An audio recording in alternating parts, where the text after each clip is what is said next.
प्रयोजन ये था इस कार्यक्रम के व्यवस्थित रखने के पीछे कि हम सभी जो रैशनलिज्म है और जो ह्यूमैनिज्म है और जो फ्री इंक्वायरी की जो टेम्परामेंट है, इसको एक्चुअली हम आत्मसात कर सके, समझ सकें। मुझे पता है शायद पूर्ण संतुष्टि तो सभी को नहीं हुई होगी, लेकिन हम पुनः इसे एक बार और इसका आयोजन हम कर लेंगे और कोशिश करेंगे यही विषय रहे। अब हम कार्यक्रम की समाप्ति की ओर चलते हैं। तो मैं आप सभी का बहुत बहुत धन्यवाद करता हूं और स्पेशली मैं पैनलिस्ट्स का बहुत बहुत धन्यवाद करता हूं, जो बिल्कुल तात्कालिक, मैं तो कल ही डॉक्टर साहब को मैंने फ़ोन किया था, डॉक्टर एल.के. गौड़ साहब को, कि कृपया महोदय ऐसे ऐसा विषय है और आपका व्यक्तिगत अध्ययन रहा हुआ है भारतीय चिंतन परंपरा पर, तो उसके आधार पर इसकी प्रासंगिकता और जो चिंतन का जो एक आधार रहा हुआ है, थोड़ा वो हमारे को अपने मुखारविंद से ज्ञानार्थ कीजिएगा। और डॉक्टर हरमीत जी से ही मैंने यही गुजारिश की थी कि आप भी, क्योंकि ये विषय जो है लगभग संपूर्ण जो चीज़ें हैं, ये जैसे अभी बात कर रही थी, ये वो साधना का विषय है। आप तो जानते हैं साधनवाद के विषय में कि टोटल जो ऑब्जर्वेशन है, एक निश्चित लक्ष्य बनाया गया है आपके पास, एक निश्चित मेंटल स्टेट दिया गया है, उस मेंटल स्टेट तक कैसे पहुंचना है, वो जो एक एम्पिरिकल जो एक क्रम है, उस चीज़ का एक जो पहलू है, उस क्रम को इन्होंने डिस्क्राइब किया। ये बहुत लंबा विषय है, योग दर्शन बहुत व्यापक, बहुत ब्रॉड विषय है, तो करेंगे इस विषय में। आपका बहुत बहुत धन्यवाद। बाकी आप सभी मेरे एक छोटे से संदेश व्हाट्सएप मैसेज के द्वारा आप सभी आए, उसके लिए मैं आभारी हूँ, कृतज्ञता व्यक्त करता हूँ, और स्पेशली पैनलिस्ट का भी, और आप सभी का बहुत बहुत धन्यवाद। अच्छा, साथ में ये गुड़िया जो आप सभी को ये पैम्पलेट, ये निमंत्रण पत्र जो डिस्ट्रीब्यूट कर रही है, इसमें 2 निमंत्रण पत्र है।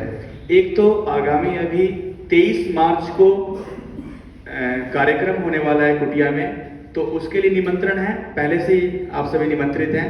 वैसे मैं व्हाट्सएप के माध्यम से जो मेरे व्हाट्सएप में जुड़े हुए हैं मैं उनके पास प्रेषित करूंगा निमंत्रण, परंतु ये अभी से इन्वाइटेड है आप। और सेकंड जो है वो अभी हमने तैयार किया था कि व्यक्तिगत हमारा उद्देश्य क्या है और हम आह्वान क्या कर रहे हैं, तो वो आह्वान पत्र है। मैं चाहूँगा कि सोनाक्षी और रश्मि, अगर आपके पास वो आह्वान पत्र है तो कौन सा है ये?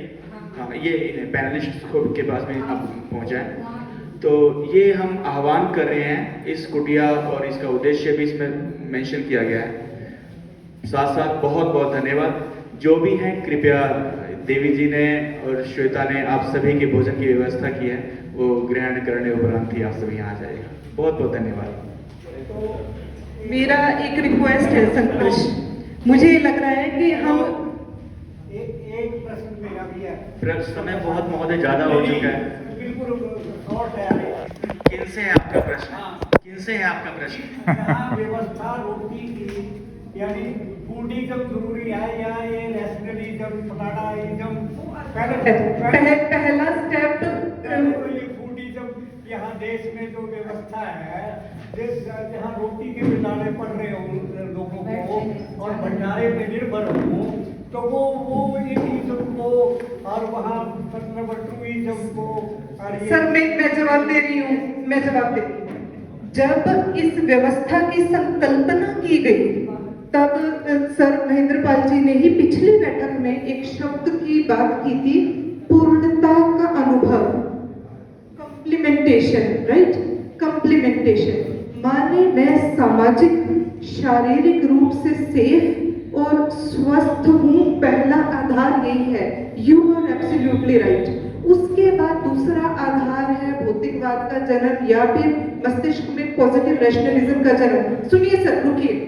अभी सामाजिक व्यवस्था इतनी बड़ी है, यहाँ पे एक ही संस्था सब व्यवस्थाएं नहीं करेगी। कुछ संस्थाएं कुछ और चीजों की व्यवस्था करेगी, कुछ संस्थाएं कुछ और चीजों की व्यवस्था करेगी।